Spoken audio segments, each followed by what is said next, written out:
नमस्कार, मैं action today 24/7 से अभिषेक नौटियाल। मंगलवार को बड़ी खबर देहरादून नगर निगम से है, जहां उप नगर आयुक्त कोरोना पॉजिटिव पाए गए हैं, जिसके बाद नगर निगम को 2 दिन के लिए जन सामान्य के लिए बंद कर दिया गया है और सैनिटाइजेशन का काम किया जा रहा है। देखिए, आज कल लेट नाइट हमारे एक सीनियर एक ऑफिसर हैं, उनको भी कोविड टेस्ट कराया गया था, वो रिपोर्ट पॉजिटिव आई है और उनके संपर्क में जो 4 लोग काफ़ी क्लोज विसिनिटी में थे, उनका हम लोगों ने आइसोलेशन का ऑर्डर कर दिया है, उनको भेज दिया गया है और 4 दिन हम लोग वेट करेंगे एज पर प्रोटोकॉल। उसके बाद अगर लक्षण उनमें प्रकट होते हैं तो उनका भी टेस्ट कराया जाएगा। कुल प्रदेश कांग्रेस अध्यक्ष श्री प्रीतम सिंह के नेतृत्व में कांग्रेस जनों के एक प्रतिनिधि मंडल ने प्रदेश भर में आई प्राकृतिक आपदा से हुए भारी जानमाल के नुकसान मामले को लेकर राज्य के मुख्य सचिव से उनके कार्यालय में मुलाकात कर दैवीय आपदा प्रभावितों को मुआवजा दिए जाने तथा आपदा प्रभावित क्षेत्र के लोगों का उचित विस्थापन किए जाने की मांग की।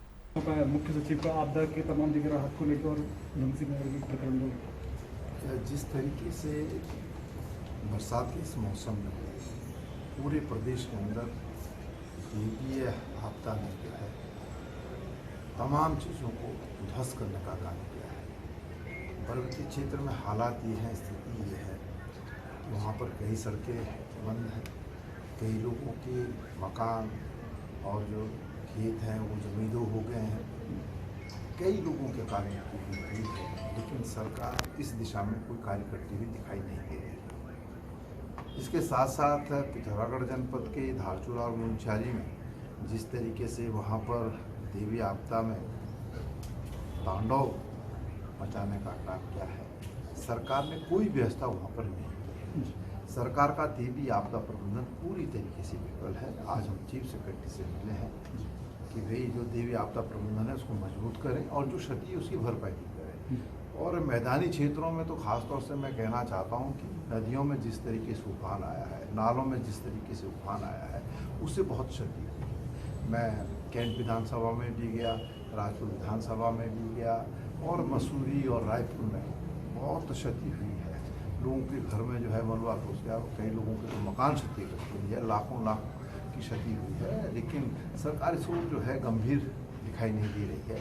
इसलिए हमने आज ज्ञापन के माध्यम से सरकार को कहा है कि इस दिशा में सकारात्मक कदम उठाए और देवी आपदा प्रबंधन मजबूत करने का काम करें। दूसरा विषय था, हमारे भवन काकड़ी जी हैं, हमारे खटीमा से चुनाव विजयी थे, इनके यहाँ शहीद स्मारक का प्रकरण था, तो उस पर सूचना। शिक्षा मंत्री ने दिए निर्देश। सालों से चली आ रही शिक्षकों की इस मांग को शिक्षा मंत्री ने पूरा कर दिया है। शिक्षा मंत्री ने शिक्षा विभाग को निर्देश दिए हैं कि वित्त विभाग से इस मामले पर परामर्श लेने के साथ ही सुप्रीम कोर्ट में दायर की गई अपनी याचिका वापस लें और शिक्षकों को पेंशन का लाभ दें। आज शिक्षक संगठनों के साथ बैठक हुई। इस बैठक में हमारे शिक्षकों की कई वर्षों से मांग थी। उनका मांग था कि स्थानांतरण सत्र शून्य न किया जाए। तो हमने उनको बताया कि ट्रांसफ़र एक्ट में 10% ट्रांसफ़र की व्यवस्था है, लेकिन दाम्पत्य निधि हो गए, गंभीर बीमारी हो गए, इसके तहत अधिकांश लोगों के हम धारा 27 के अंतर्गत जो ट्रांसफ़र होते हैं उसकी व्यवस्था हम कर रहे हैं। दूसरा, शिक्षकों की बहुत समय से मांग चली आ रही थी कि स्वतः सत्रांश के लाभ इसको दिया जाए। तो इसमें भी व्यवस्था हमने पहले से की थी, लेकिन कुछ वित्त की दिक्कत की वजह से हम अब तक उसको बहाल नहीं कर पाए। लेकिन आज हमने निर्देश दिया कि जो शिक्षक स्वतः सत्रांश का लाभ नहीं लेना चाहते, वह स्वयं अपनी इच्छा से छोड़ना चाहते हैं, सेवानिवृत्त होना चाहते हैं, उनको छोड़ के सभी शिक्षकों को स्वतः सत्रांश का लाभ दिया जाएगा, क्योंकि विद्यालय शिक्षा की आवश्यकता है। कई बार हमारे शिक्षकों की यह भी मांग थी कि पुरानी पेंशन व्यवस्था को लागू किया जाए। उसमें 31 अक्टूबर 2005 में जिन शिक्षकों की नियुक्ति हुई थी, जिन्होंने 31 अक्टूबर 2005 से पहले जिन्होंने ज्वाइन कर लिया, उनको पुरानी पेंशन का लाभ मिल रहा है। और कोर्ट द्वार में मात्र, उस समय चुनाव चल रहा था, आचार संहिता लागू होने के कारण कोर्ट द्वार के आसपास रहने वाले कुछ शिक्षक आचार संहिता लागू होने की वजह से उन्होंने ज्वाइनिंग नहीं की थी, उनको पुरानी पेंशन का लाभ नहीं मिल पा रहा था।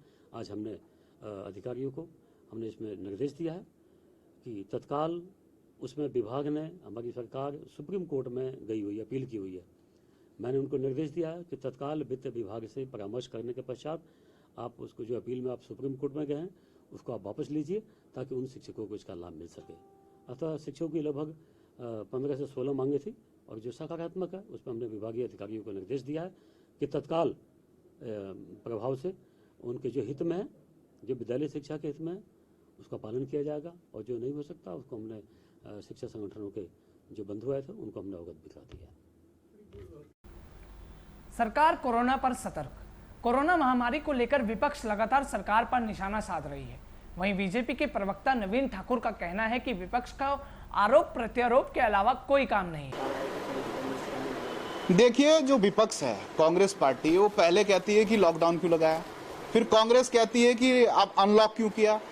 जब हमने कहा कि सबकी जांच होगी तो कांग्रेस कहती है कि इसके क्या कायदे और कानून होंगे। तो निश्चित रूप से जो सरकार ने कहा उसमें सरकार अड़िग है। सरकार किसी भी तरीके से कोरोना संक्रमण जो है उत्तराखंड के अंदर जो है ज़्यादा ना फैले, इसको लेकर के सरकार विभिन्न स्तरों पे अपनी स्क्रीनिंग करवाई रही है। और जहाँ तक बात है संक्रमण को लेकर के, तो जितनी भी कवायदें सरकार कर रही है वो बहुत ही काबिल तारीफ है।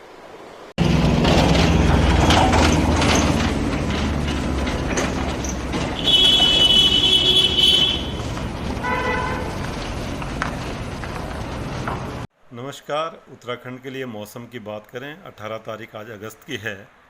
अभी 2 से 3 दिन अगर देखें तो पूरे प्रदेश में जो बारिश की एक्टिविटी वो ठीक ठाक रहने वाली है। 18, 19 और 20 ये 3 दिन अगर बात करें तो हल्की से मध्यम बारिश तो जहां ज़्यादातर जगहों में प्रदेश में देखने को मिलेगी, उसके साथ हैवी से वेरी हैवी रेंस भी कहीं कहीं पर वो भी देखने को मिलेगी।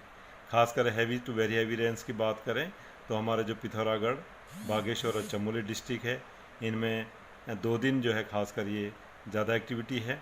और उसके बाद अगर देखें तो जो अंदर के डिस्ट्रिक्ट है, जो आप 20 तारीख को अगर बात करें तो उसमें मैं कहूँगा रुद्रप्रयाग और उत्तरकाशी डिस्ट्रिक्ट भी, तो उसमें भी जो है 20 तारीख को उनमें भी हैवी वेरी हैवी रेन की संभावना है। इसी तरह जो और डिस्ट्रिक्ट्स अगर आप देखें तो इसमें देहरादून है, या फिर आप नैनीताल है, टेहरी, पौड़ी डिस्ट्रिक्ट्स हैं, या हरिद्वार भी है, तो इनमें भी संभावना है कि एका दुक्का जगहों में भारी बारिश जो है ये 18 से लेकर 20 तक का जो पीरियड है इसमें देखने को मिलेगी। तो यही मैं कहूँगा, अच्छी बारिश अभी 3 दिन जो है प्रदेश में है। और मेन एक्टिविटी जो जैसे हमने बोला, जो अंदर के 3 डिस्ट्रिक्ट हैं, पिथौरागढ़, चमोली और बागेश्वर, तो इनमें ज़्यादा संभावना है कि हैवी से वेरी हैवी रेंस जो है यहाँ पे कुछ जगहों में देखने को मिलेगी। तो वहाँ पे सतर्क रहने की लोगों को ज़रूरत है। अन्य डिस्ट्रिक्ट में भी जैसे हमने बोला है उनमें भी जो है, जो इन 3 दिन के दौरान है, आप देखेंगे कि इक्का दुक्का जगहों में भारी बारिश हो देखने को मिलेगी। तो यही अभी बताना चाहेंगे। नमस्कार। बहुत बड़ी बात जाएगी। माननीय अध्यक्ष जी, हम एक शब्द यूज करते हैं, लोक संस्कृति, लोक कला, और मुझे लगता है अगर दूसरा यदि कोई नाम लो यहाँ पे एक लोक नायक के रूप में, तो वो विधानसभा अध्यक्ष जी का आता है। मैं ऐसे नहीं करता हूँ, मैं आप सब जानते हैं कि ऐसे नहीं करता हूँ, बहुत प्रैक्टिकल व्यक्ति हूँ और मैंने विधानसभा अध्यक्ष जी को बहुत लंबे समय से देखा है। मेरा सौभाग्य रहा है कि हमारे हर मंच में, चाहे प्रेस क्लब का मंच रहा हो या हमारे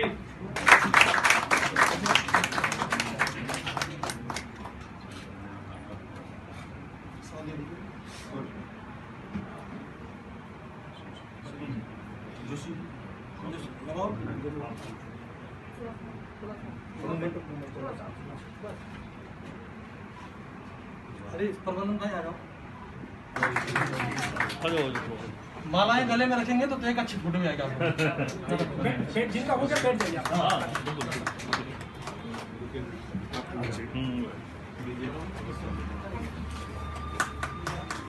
आपसे मुलाकात की और उन्होंने आपको सम्मानित भी किया है। उनकी मांग है कि लोक संस्कृति का बढ़ावा दिया जाए।